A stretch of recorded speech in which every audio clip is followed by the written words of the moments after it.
Jay Scherr. Jay Scherr. Jay Scherr. Jay Scherr, business consultant. Jay Scherr. Jay Scherr Business Consulting.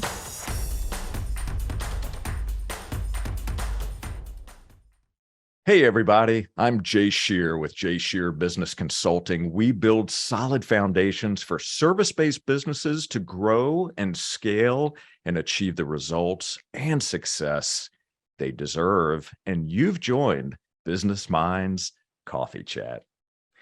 Tom Brady said, "Proper sleep has helped me get to where I am today as an athlete, and it is something that I continue to rely on every day."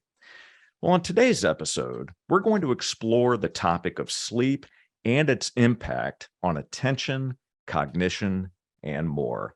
Why you should be prioritizing sleep, tools and strategies to get more restorative sleep, and much more.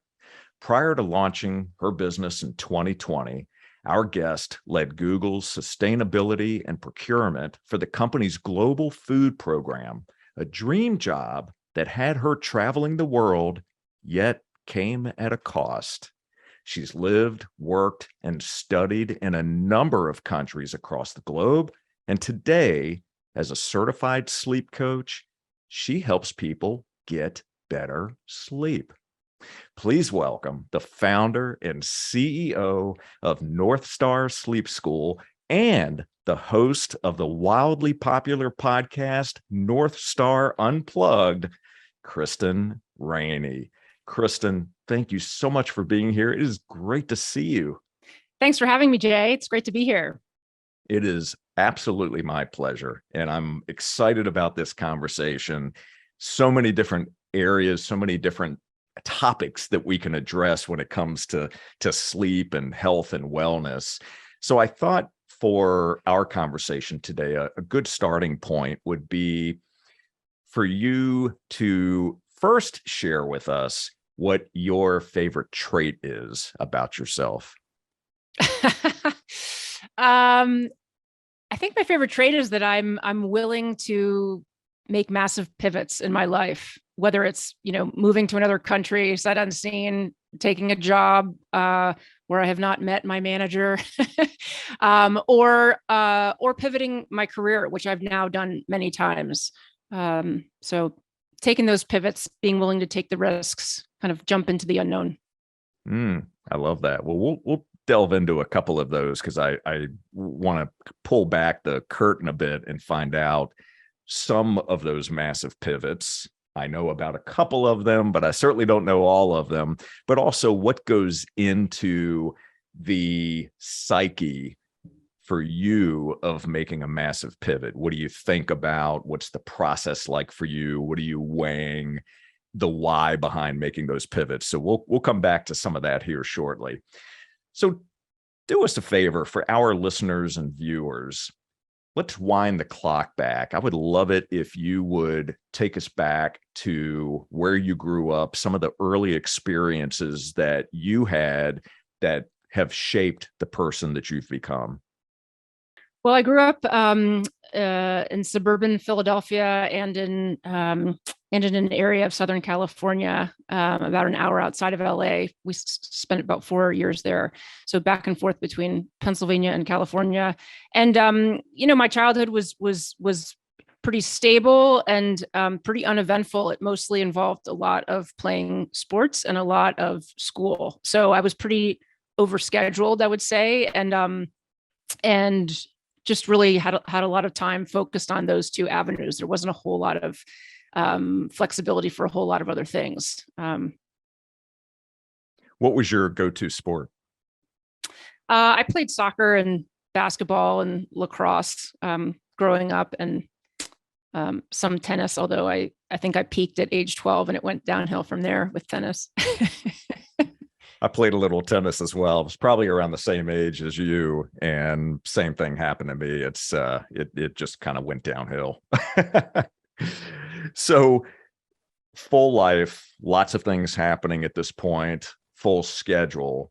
What were some of the aspirations that you had as you were contemplating what life was going to look like for you? What were some of the aspirations that you had for yourself? So many. I mean, when I was in high school, filling out college applications, I was very interested at that time in working in the emergency room, being a doctor, being pre-med. And it's interesting. I still, when I'm in the emergency room now, as as a patient in that context, there's still sort of a part of me that's very just fascinated by just the excitement and energy and adrenaline and how every day is different. And I think that world could have been an appealing avenue for me. I think there's a lot of avenues that I've been drawn to, and I've, changed course many, many times. But I love the ability to, the prospect of solving a lot of different challenges and having no day be the same, and being just up and around interacting with people on different challenges is something that's still very exciting. But I didn't go down that route ultimately. So what was the ultimate decision that said, this isn't something that I'm going to do, although it's definitely of an interest of mine, and you chose to go in a different direction? What was the why behind the decision? Well, ultimately in college, I learned that I had to take organic chemistry, and that just was so unappealing, that really, changed course. I think, the actual courses in med school, I think, would have been very interesting to me, but all the prerequisites were really not. And so that seems sort of sad in hindsight, but that's okay. I'm really happy with where I've ended up and have done many, many things since then. So you go to Princeton University for your undergrad. What was the experience like for you at Princeton, and what was your focus at this point? Where did you see yourself from a career perspective? Well, the beginning of, I'd say the first year or so, I still thought I was pre-med, and then I didn't really know. I would say when I started Princeton, first of all, I was very young. I was like 17 when I started, and pretty immature and pretty burned out from high school. High school, I was sort of way overextended, and was captain of 3 sports and like the head of the dorm and like working all the time and taking a lot of intense classes. And I basically was just completely burned out. I really would have benefited from a gap year, actually, and gone and worked and seen the world a little bit, maybe volunteered, maybe learned languages, done something to have a little bit more perspective. But I was pretty excited also about going to college and jumping into that world. But my freshman year, I would say I was a little burned out.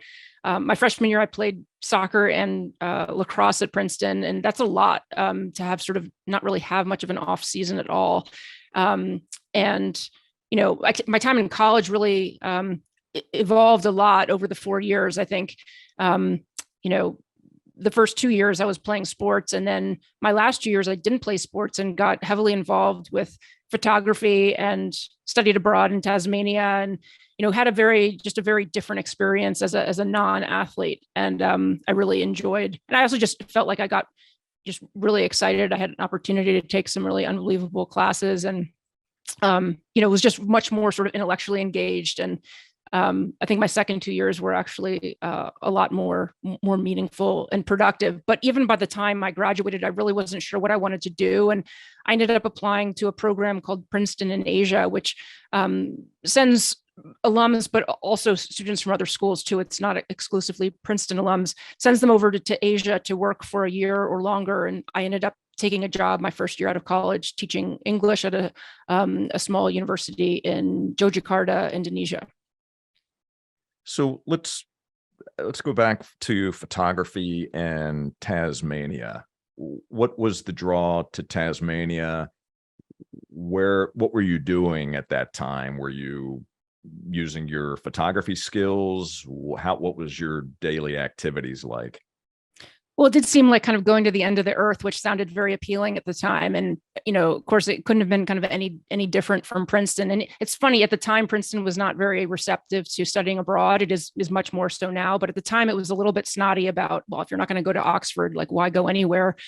Then stay at Princeton. And I had an amazing experience just simply living in another country. And I was attending an art school, actually, in Tasmania. And so I was able to spend a lot of time focused on photography and other things. And it also just really, frankly, made me appreciate Princeton a lot more when I got back, and the resources there, and the other students, and the caliber of the faculty. And so was this the first time that you had traveled outside of the country? I had a chance to go to Quebec with a school trip, in like sixth grade or something, and that was probably it. So this was probably really the first, big trip or first opportunity to live abroad, and it sort of set in motion, many more times of doing that. And anytime I've had a chance to sort of study abroad in school, I have. So in grad school, I also studied abroad, which was fantastic. Yeah, I think this is really an interesting point as you start to, as we talk about living abroad, experiencing other countries. In researching you've had, is it 33 zip codes?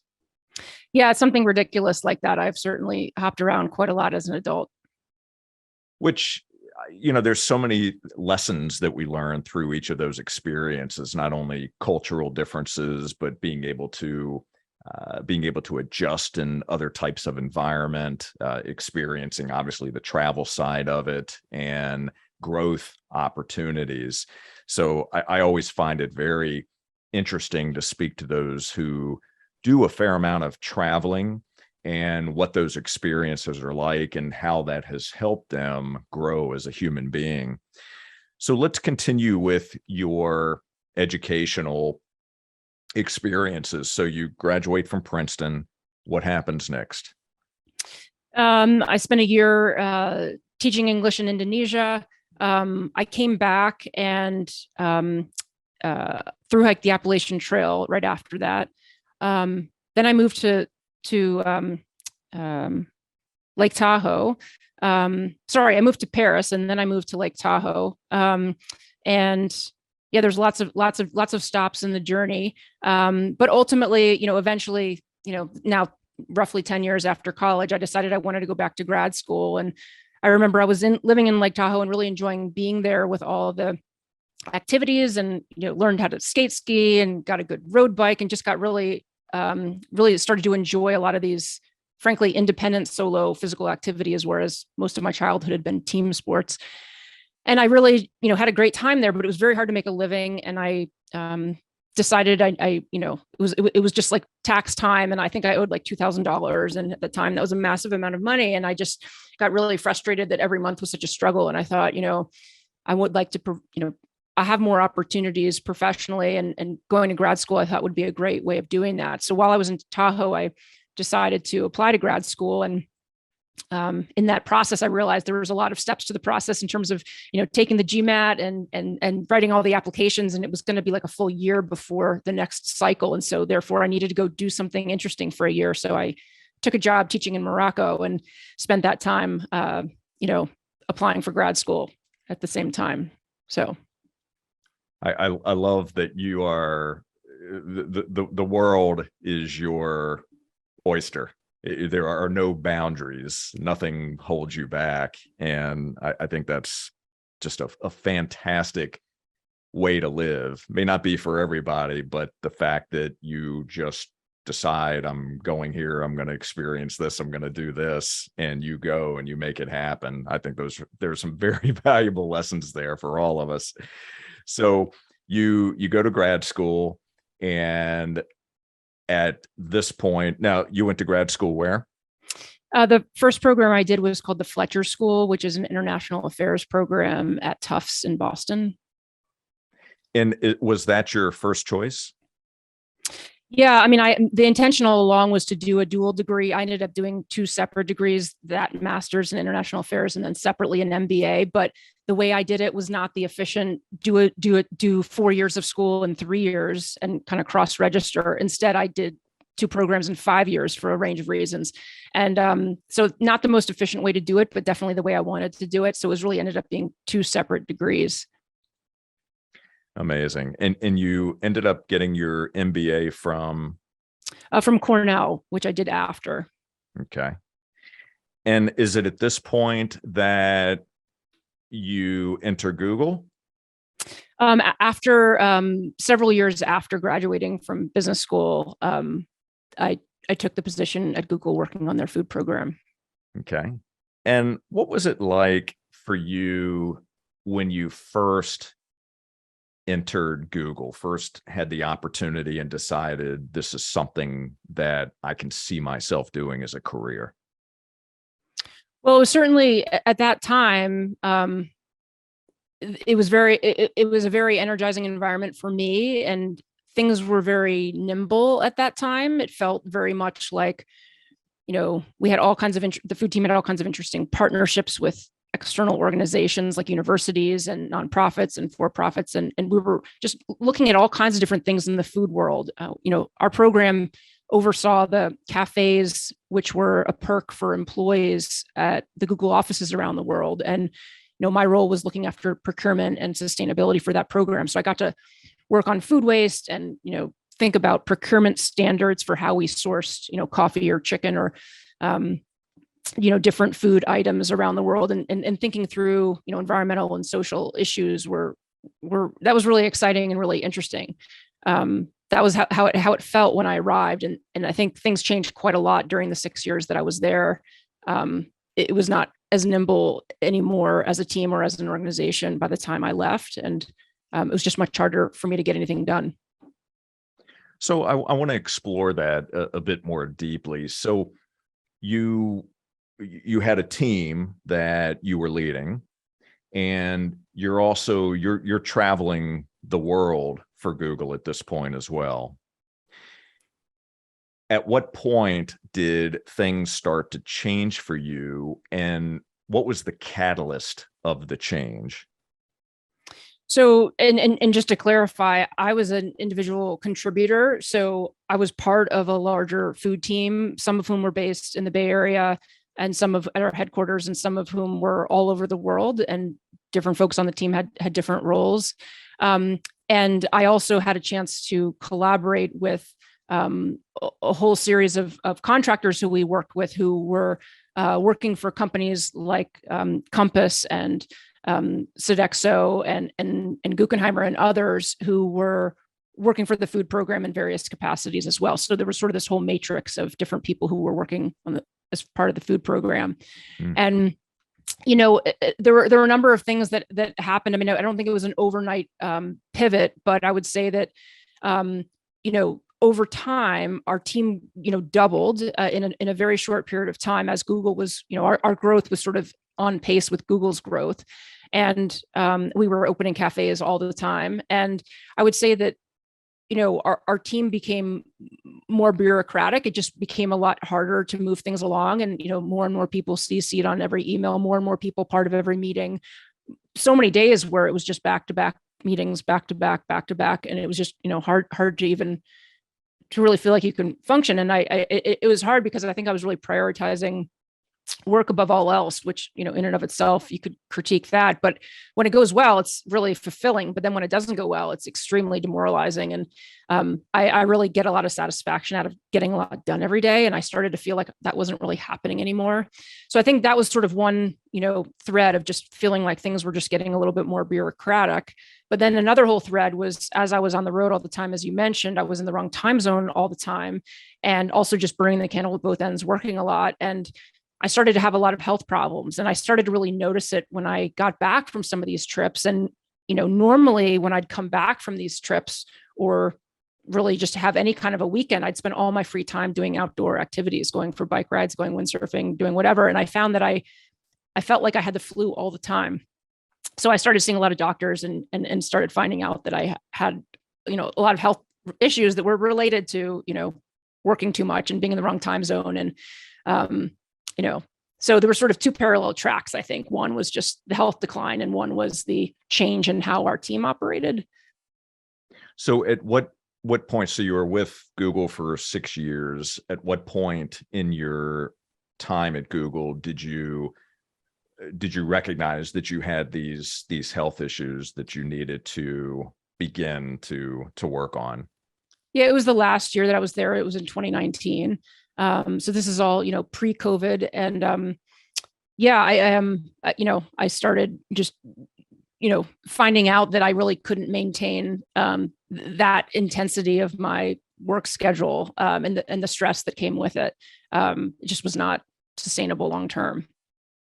So what were some of the things that you were doing up to this point prior to 2019 to try to, like you mentioned about on the weekends that you would mountain bike and you would do all these different activities. What were some of the things that you were trying to do to create some sense of balance, if there is such a thing? Yeah, I mean, just spending a lot of time outside and away from my computer, that was huge. And turning my work phone off at times. And I realized that there were other people who had other positions in the company where they really couldn't do that. However, with my role, nobody was going to be needing to call me at 2 a.m. And so being able to kind of turn that off and try to have some boundaries between work and personal, that I think that's really important and something I tried to enforce. And also try to take advantage of some of the joys of some of the work meetings and all over the world was that I sometimes would spend my weekends in other places and see friends and family who I probably wouldn't have seen otherwise. So trying to build in some of that around before or after work meetings, that was also very on the one hand it was very enjoyable and it was very fueling, but on the other hand, sometimes I overdid it and, probably would have benefited more from another day at home, recuperating. Sometimes it's hard to say no, and balance is something I've always struggled with. Interesting. And I would venture to guess that certainly with our listeners and those that are watching, there are a lot of high achievers that are always on the go, that have a very difficult time shutting down, that are always looking for that next thing to do, that are constantly moving the ball forward, have a lot of different things that they're juggling and building businesses and trying to create a fulfilling life at the same time. So I'm sure that it's a very relatable challenge. Maybe with yours, it's probably amplified substantially with all the other areas that you were involved in, the traveling and everything else that was on top of it. So I'm curious, what before we get to what you ultimately end up doing, what were you most proud of in terms of your contributions and the work that you have done with Google? One area was food waste prevention. So while I was there, I set up a partnership with another company called Lean Path, a company I respect quite a lot. And that company has basically weighing systems that you put in kitchens so that you can actually weigh your back of house kitchen waste. And by having that data, your chefs can make different decisions about how much to order, how much to prepare, and really try to cut down as much as possible on food waste. So that was one thing that was really fulfilling to work on. I mean, food waste is huge environmental win, huge financial win, and huge social win, because it's like, it's completely unacceptable, I think, when so many people don't have enough food, that, for us to not be really mindful about trying to make the right amount. And it's really hard too, and especially hard in that environment, because we never actually knew how many people were coming to each cafe every day, because it's not like a public restaurant where people are making reservations. So every day was different. In a specific campus, if some teams were sort of going away for a week for something, you never actually knew about it. It was always kind of a mystery of how much food to prepare. So the chefs who work there are in a really challenging position, and they do an amazing job. So food waste, I'd say, would be one area I was pretty proud of. And the other was setting our procurement standards for how we sourced food in different parts of the world, which was a multi-year process to put that together. And it was really satisfying to get input from different chefs and sustainability leaders at the company from different parts of the world, and kind of learn about what are some of the different challenges from one area to another, and try to find a set of standards that really balanced environmental and social and financial concerns as much as we could. Oh, that's so wonderful. That's a lot to be proud of. Obviously making a tremendous impact. So what a beautiful thing. So take us to the point where now you have had all these experiences. You've made the decision that you're going to exit Google, and you're deciding, or you've already made the decision, possibly what next steps look like for you, getting into the study of sleep and all the work that you do today. Well, during that last year at Google in 2019, when I was starting to have a number of health issues, I started diving into sleep myself for my own situation and realizing, first of all, just how little I'd prioritized it my entire life, not just during my time at Google, but also like during college and playing sports in college and not really thinking much of it. And, all my years before then, just really not giving it a whole lot of thought.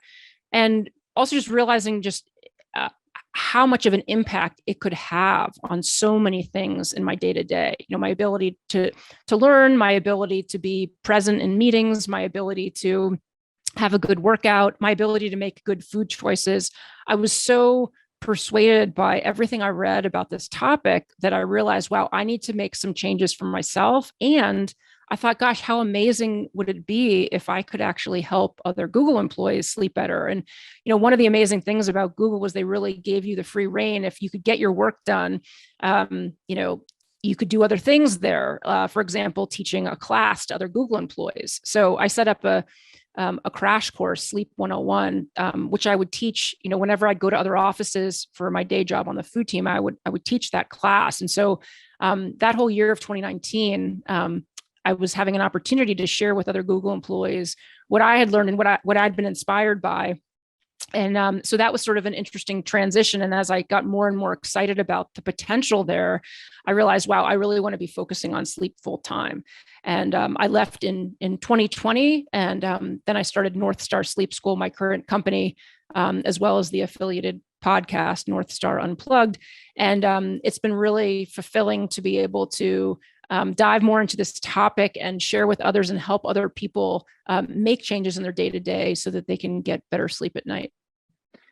What an amazing journey. So as you were doing your own research and you really started to find that this was something that was incredibly interesting to you in a way that not only could you help yourself, but you felt that you could help others as well in their lives. And you're teaching this course at Google.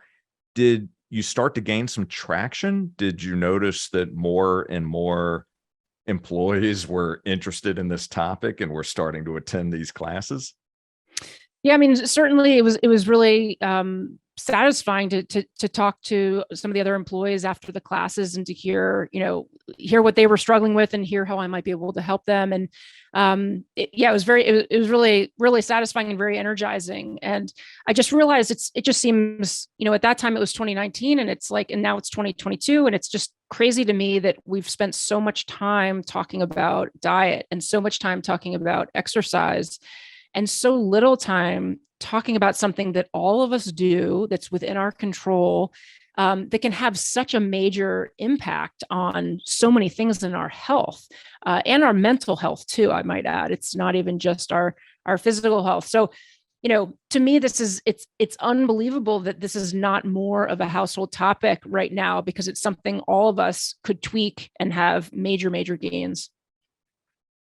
Yeah, absolutely. Well, the balance of our conversation is going to be around sleep, why we need sleep, tools and techniques, things that we can do to improve our sleep. Obviously, in an area that you excel at, that you're incredibly knowledgeable about.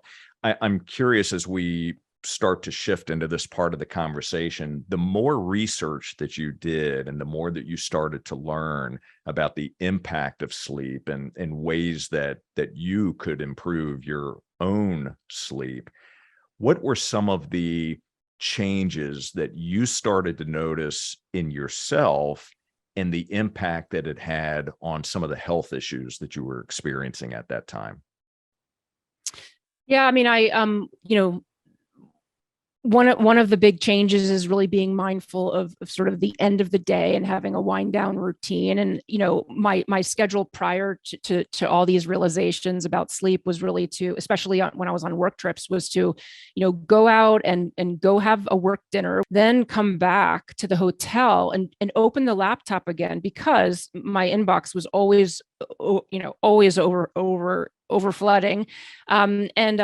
And so that blue light, and as well as just the additional stimulation of kind of being in work mode again, would then mean that once I actually did go to bed, it would be a long time before I could actually fall asleep. And so, starting to make changes, especially on some of those work trips, of, okay, maybe after dinner, I just go back to my room and maybe I don't open up my laptop again. And maybe I actually focus on sleep. And what I found is that, it gave me the ability to still be functional and productive and not feeling burned out after 3 or 4 days of all day meetings. Whereas I just found that trying to just really have more balance and really listen to what my own body needed ended up making it kind of more long-term sustainable. So not having that after dinner work session actually was more helpful. And sometimes I would just get up a lot earlier, and that seemed to work better to respond to all those emails. I wish you and I had had this conversation years ago when I was in my corporate career, traveling and doing what you just described at the end of the day, meeting colleagues, having client dinners, having that drink, opening the laptop when I got back to the hotel and staying up for another 2 or 3 hours, responding to emails. And if I was lucky, maybe getting 4 hours of sleep, if. So I'm glad we're having the conversation now, and and I really appreciate the fact that we're able to share some information here today that I truly believe is going to be impactful and helpful to all of our listeners and our viewers. So let's, if we could, let's go to some very basics first and talk about, why do we sleep? Yeah, first of all, there's a lot we don't know about this topic. So I'll just start off with that. But we do know that, we need this resting time both to restore our minds and our bodies. And there's a lot of really important functions happening during the night. And, if we did not need this, I'm sure all of us would be really thrilled to have all those extra hours in the day. But over time, I mean, this is not something that's new. Like we've been sleeping every night and needing that resting time the way other animals do, throughout history. So there's a reason why, from an evolutionary perspective, that this is something that happens for all of us, and that we all need it, and we all need it to, restore our body and our minds for the next day. So with that said, when we sleep, we dream as well. Does everyone dream? Yes, we do. And even if we don't remember our dreams the next day, doesn't mean that we didn't have them. So the dreaming occurs during rapid eye movement, which is one stage of our sleep that we're doing every night. Every night we have cycles of sleep, and each cycle includes both the rapid eye movement when dreaming is happening, as well as deep sleep and light sleep. And usually that cycle lasts about 70 to 90 minutes for each cycle. And we go through a range of those cycles typically. And for people who do track their sleep with, the Oura Ring or Whoop or other sleep trackers, you can actually see, those cycles in the app each morning of how things went the night before. Okay, so there are various cycles of sleep. You mentioned REM, you mentioned deep sleep. How many cycles are there total?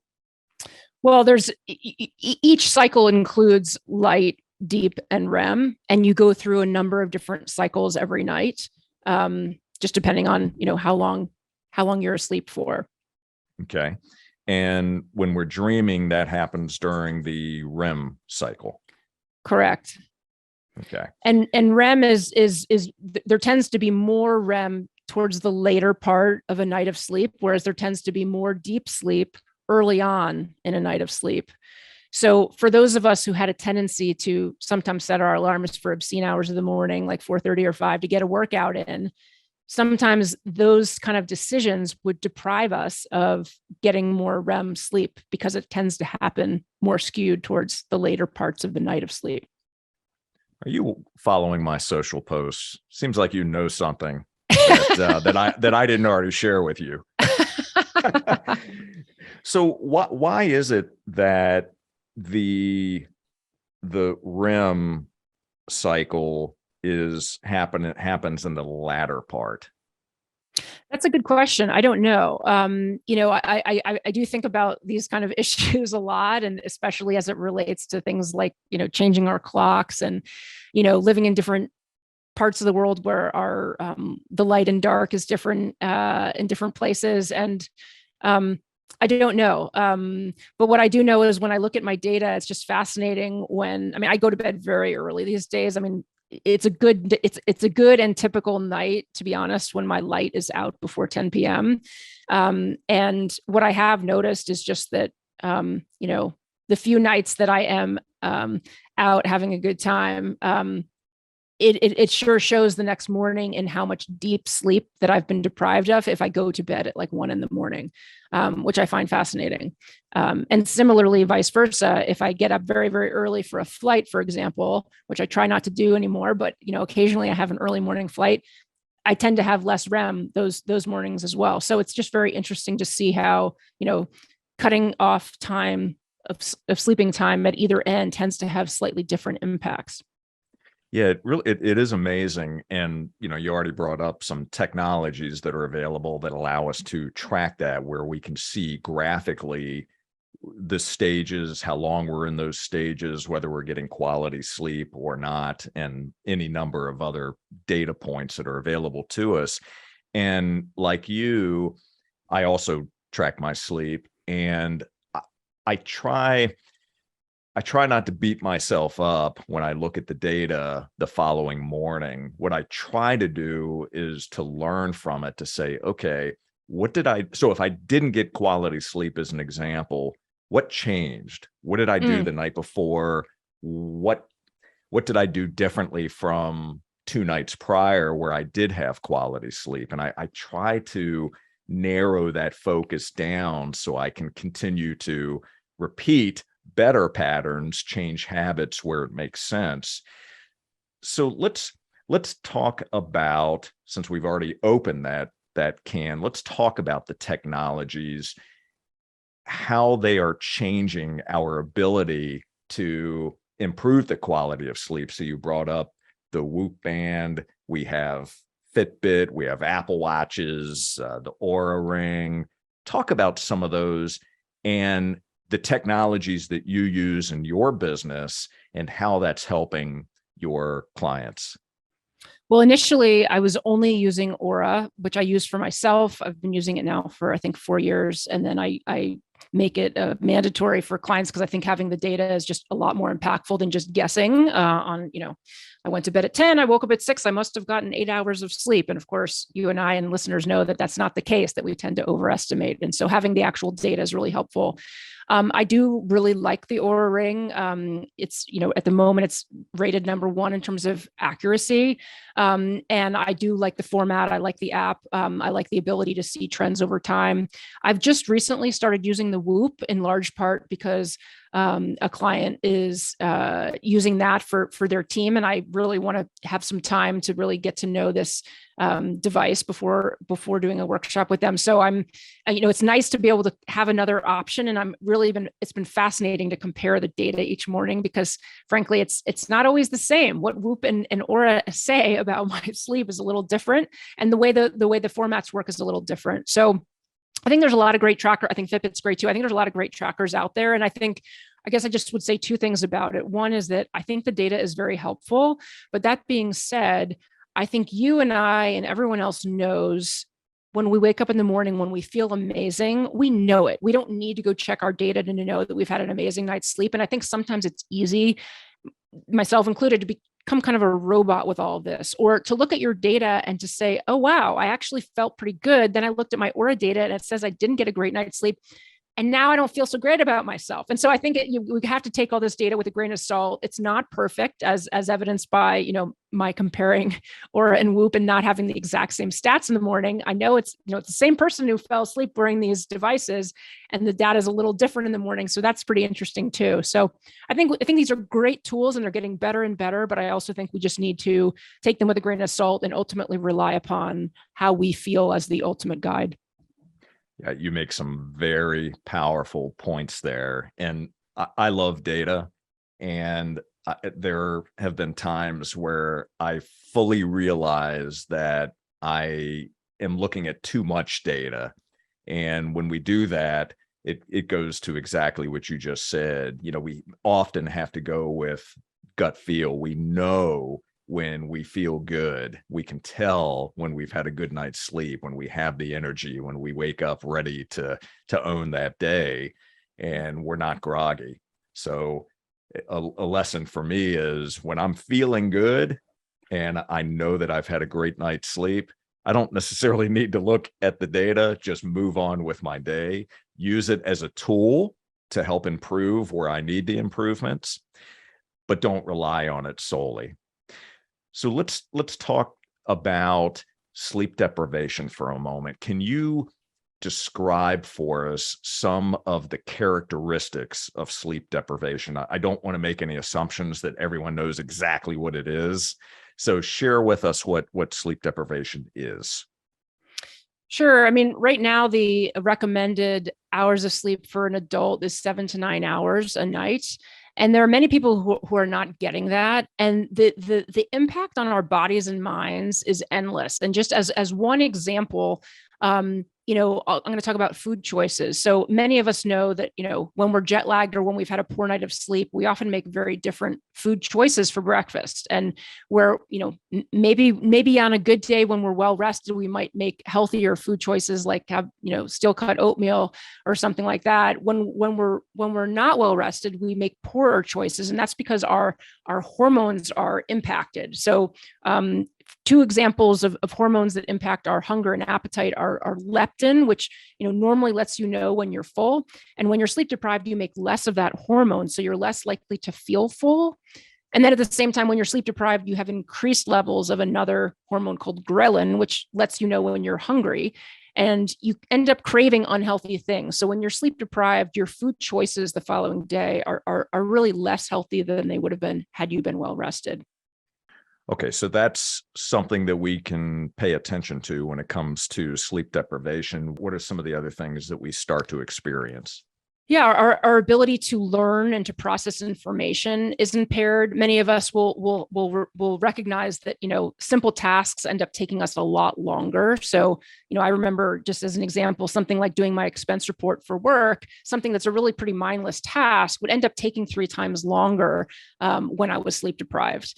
Our ability to learn and process and retain information from the prior day is also impaired. So if we're learning something new, whether it's a new instrument, a new language, a computer code, preparing for a presentation, whatever it is, having good sleep both before and after is really critical in locking in that information. Also, our physical performance is impaired. So this is especially important for, not just whether you're, a professional athlete, but just also if you're just somebody who really likes to go be outside or get a good workout in, our time to physical exhaustion drops dramatically. Even our ability to sweat is impaired when we haven't gotten enough sleep. So the impacts are endless. And the other thing I'll also just mention, which was one of the most interesting aspects of sleep deprivation, is this ability to sort of have an emotional reset is also impaired. So for many of us, if we have a really challenging meeting at work or an argument with our partner, for example, that night following is often very hard to sleep well because maybe we're stewing on it.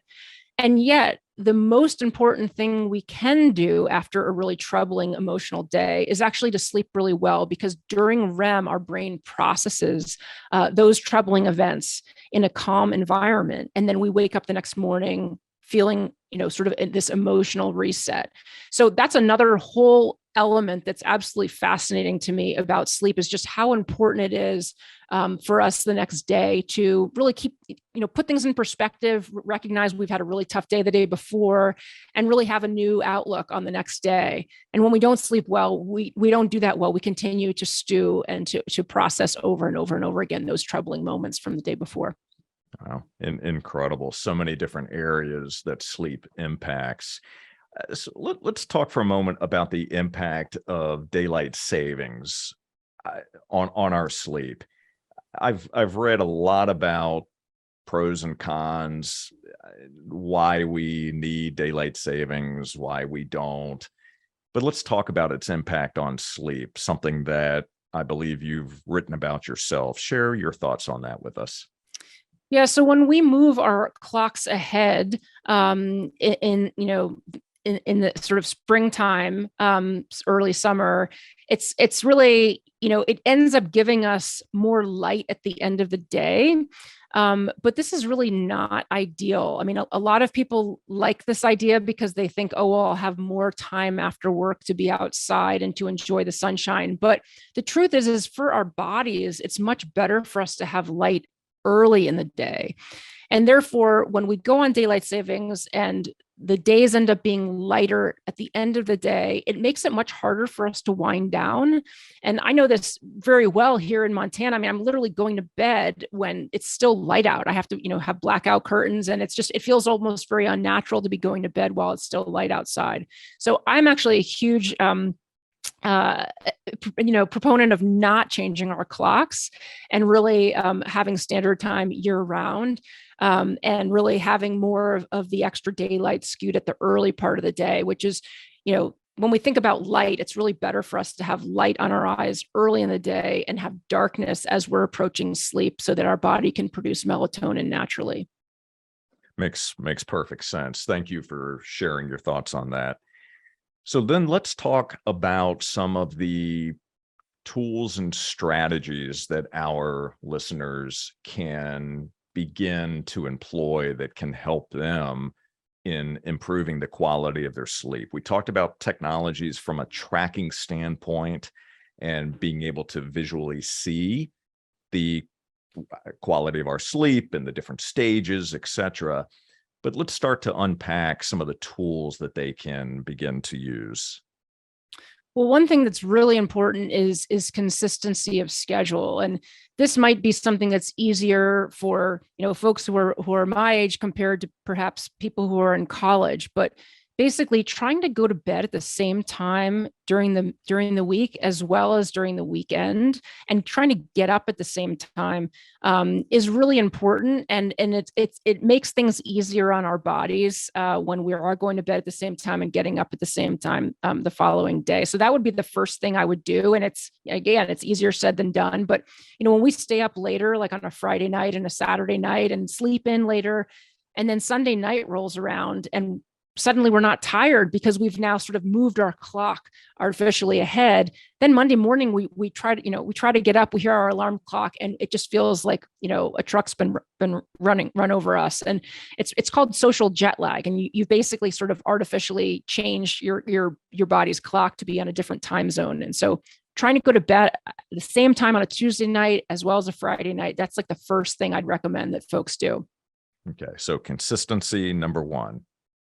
The second thing I'd recommend is developing a consistent wind down routine. And this could be all different kinds of relaxing activities in the evening. It could be reading a physical book or magazine, not one that's digital, that's emitting blue light. It could be listening to quiet music, or taking a bath, or listening to relaxing, music, or just having a conversation, but doing things that are relaxing in the evening. So you have this sort of buffer, as opposed to what I was mentioning earlier of what I used to do, of literally have my laptop open until the last possible moment that I was trying to go to bed. So this is really important. And I think a lot of people have morning routines, but fewer people have evening routines. And one of the most important parts about that wind down routine in the evening is to find a location for your cell phone that's not in your bedroom, ideally, and plug it in at a certain time, put it in airplane mode or turn it off, and then leave it and give yourself a break from your phone during that last hour before bed. Definitely some things I'm going to be trying myself. I do have a wind down routine, but there's parts of it that I know that I need to change. And speaking of that, and I'm thinking for myself, but I'm sure that there are many others that could benefit from this too, in terms of shutting off electronics, including TV, at what point prior to actually going to bed would you suggest that we eliminate cell phone use, iPads, TV usage, things like that? Yeah, I mean, I'd say the earlier the better. At least give yourself an hour. And I think we have different sensitivities. I know, for example, that if I now these days get on my computer after dinner, even if it's like 2 hours before bed, 3 hours before bed, and I start working that night, I am wired when my head hits the pillow, and it'll take me an extra long time to fall asleep. And so I know that about myself. I have a massive monitor that emits a lot of blue light. Even if I wear blue blocker glasses, I find that my sleep is still impaired if I'm on the computer late. Everyone's different, but I would say at least trying to get off of our phones at least an hour before bed. Watching TV from far away is less of an impact than having a phone or an iPad like right in your face where the blue light is, or your laptop right in your face where the blue light is being emitted, right in front of you. So I would try different things. I think one of the things that's really interesting about this whole process of trying to get better sleep is to be able to continue tweaking, as you were mentioning, tweaking things in your own life. I think for all of us, trying different things of what works for us and what doesn't, and noticing how our sleep is impacted the next day. And, when we wake up and we have an unbelievable night of sleep and we feel amazing, that's really self-reinforcing. And it's really easy the following night to try to do all those same things because we want to feel as good as we did that morning. True. I was thinking about when it comes to TV, I suppose a lot of it may have to do with the programming, but there are certain shows, like if I like an action show, something that's high energy, and I happen to be watching that prior to going to sleep, I'm wired. Right. I mean, I'm thinking about that. The imagery is going through my mind, and I'm excited about what I was watching. And it just takes that much longer to slow down and to find my peace and finally be able to fall asleep. So I think I certainly, listening to your advice and some of your suggestions, I think I'm going to start to dial back the TV in the evenings, which isn't excessive, but still, nonetheless, it certainly does have an impact. So what are some other things? You did mention blue blocker glasses. So do you wear blue blockers during the day as well, or is it typically only in the evening?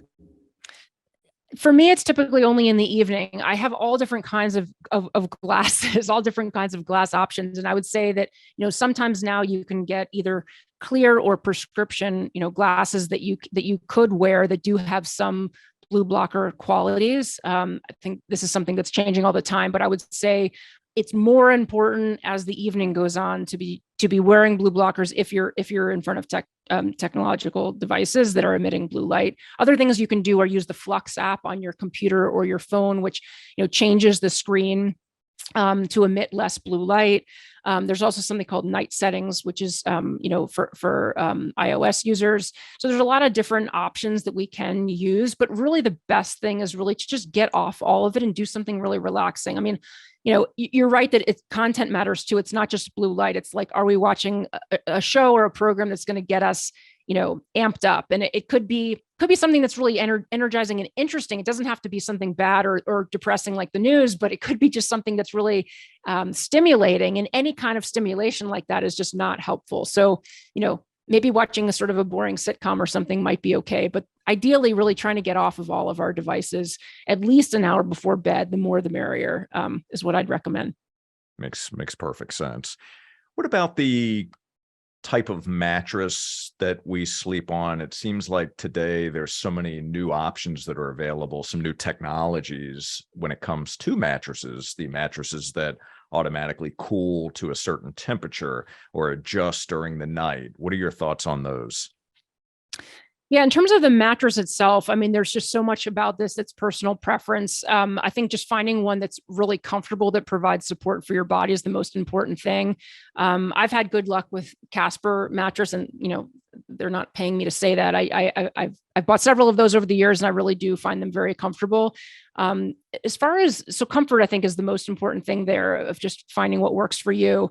But in terms of mattress pads, I use something called the Uller, which is a cooling mattress pad that's on top of my mattress. And that's a particularly good tool for especially the summer months. I don't have air conditioning, so it gets pretty hot here in Montana in the summer. And being cool enough at night is really one of the critical things that we need to focus on in terms of our bedroom environment. And those mattress pads really help to ensure that it is cool enough. So I'm a fan of those. Also, just having a dark environment and a quiet environment is also important for the bedroom. So temperature, and being quiet and being dark. So in terms of being cool, is there an ideal temperature that we should be focused on that would, in fact, improve the quality of our sleep? Yeah, most of us have our bedrooms too warm. So the range that we're looking for is 60 to 67 degrees. So, we can, depending on what time of year and what our situation is in our house, trying to keep things as cool as possible, and then using blankets to sort of tweak it so that we're not freezing. That's important too. But most of us have too warm of an environment, and for our body to actually fall asleep, it actually drops a degree. And so by having this sort of cool environment, it helps encourage our body to get to that sleep state. And our body's temperature adjusts during the night. Yeah, so it actually drops. There's this thing called the sleep switch, and our body actually will drop a degree or two when it goes into sleep. And so by keeping things cool, we've sort of helped facilitate that process of getting there. Okay, very good. What are some of the myths that we hear about sleep that you would debunk? One is that, getting 6 is enough. This whole idea of I can get by on 6. And we've all done it. And many of us have been in environments where we've done that consistently and regularly and seemed functional and awake the next day. And, however, we're just continuing to deprive ourselves and not really being at our best. So I would say that that's definitely one myth. This idea of we really truly need as adults 7 to 9 every single night. This idea that we can bank sleep, that we can make up for it later, or we can just sleep in on the weekends and make up for a week where we really didn't prioritize it. And we have to actually change the way we think about it so that every night is like a unique opportunity. We can't sort of, make up for it in 3 days' time or a week's time. We've sort of missed the opportunity last night if we slept poorly, and we can beat ourselves up about it, or we can just say, okay, tonight I'm really going to prioritize it and really focus on the night ahead.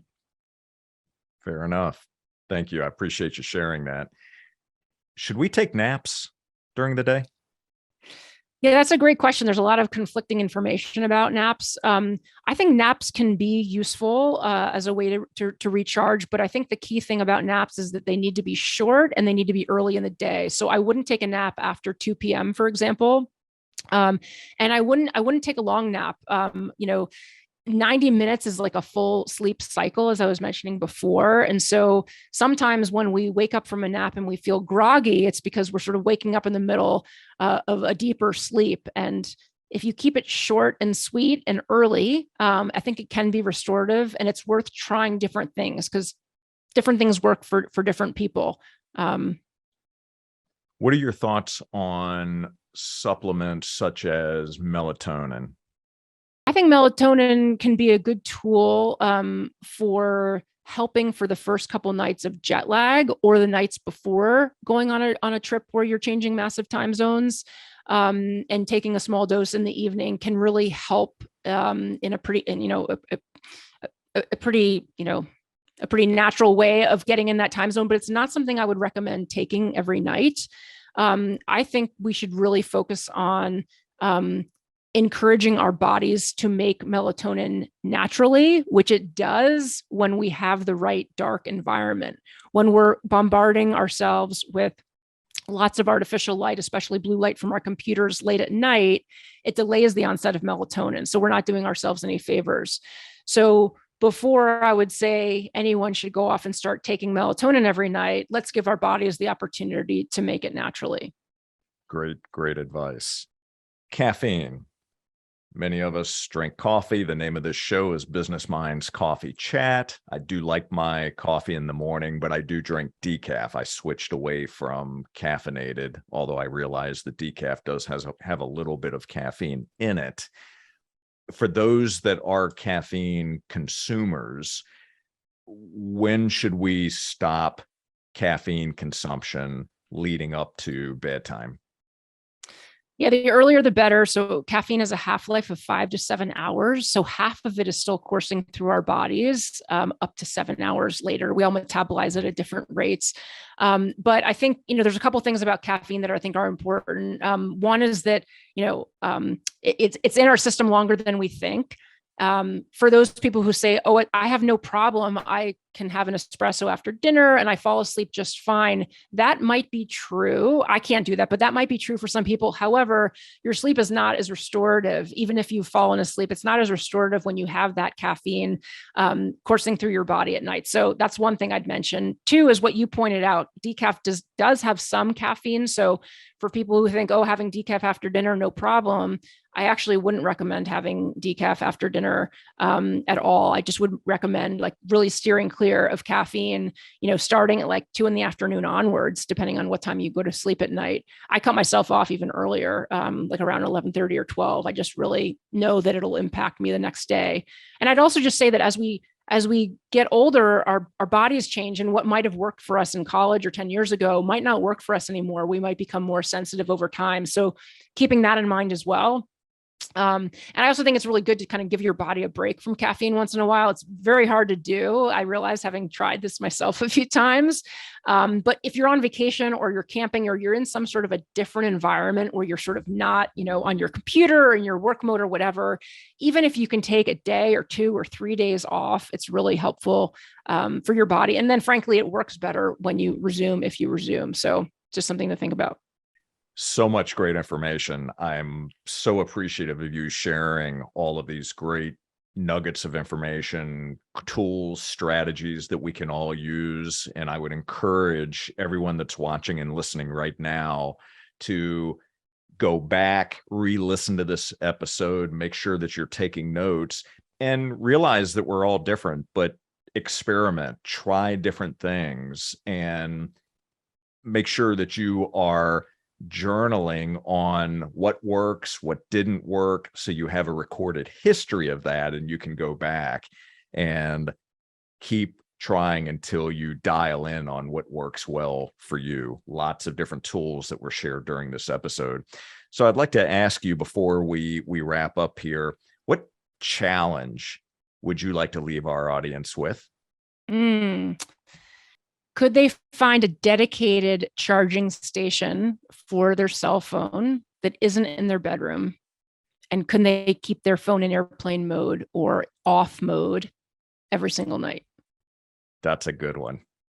That's a tough one, but it is a tough one.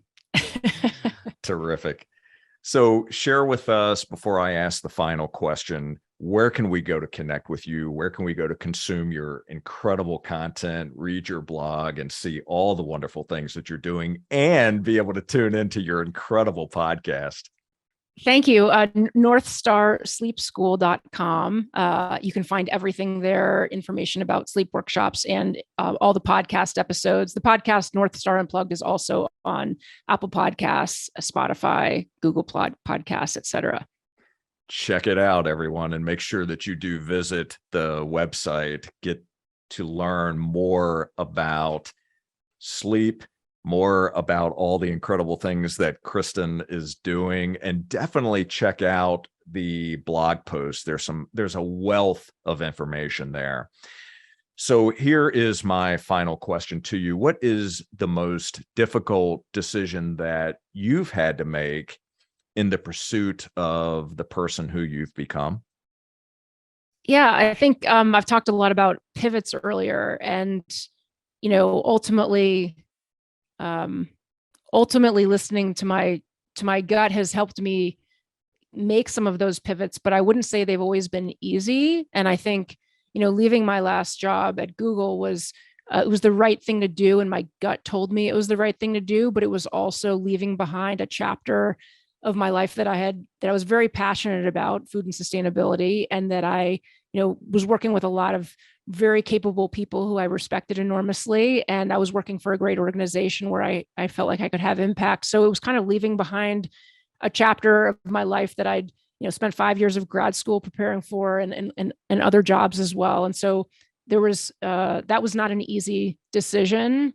But ultimately listening to my gut has helped steer me into new paths, and I'm really happy with where I'm at right now, professionally and personally. So I feel grateful that my gut does speak loudly to me.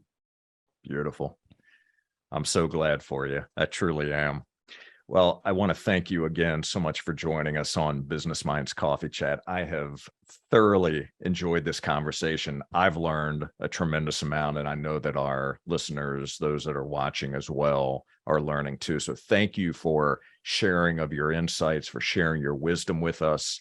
And thank you. I'm grateful for you, and I'm grateful that we have met, and I look forward to continuing to grow together. Thank you so much, Jay. It's been great to be here.